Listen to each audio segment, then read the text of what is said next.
Sa ilo kita sa balita sa hinampang sa NBA o National Basketball Association, ginpagwa sa hampang ang apat ka players matapos ang rambol nga natabo sa dunga sa Detroit Pistons kag Charlotte Hornets.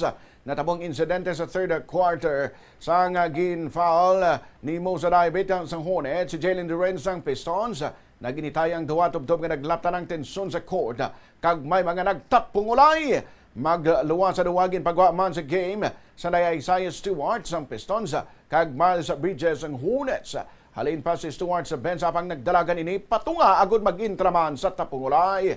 Nadugangan pang tensyon sa fourth quarter sang mismo na ang coach sang Hornets nga si Coach Charles Lee ang ginpagwa sa hampang. Ini matapos nga ginkakig sini ang foul nga gintawag sang game official sa iyang team kagin kinahanglan pa nga punggan sa iban nga coaching staff agud hindi ini makapanakit. Nagtakaw pa nga mga game pabor sa Pistons 110-104 nga mong nagtapos ang winning streak sa Hornets sa Sam ka mga hampang.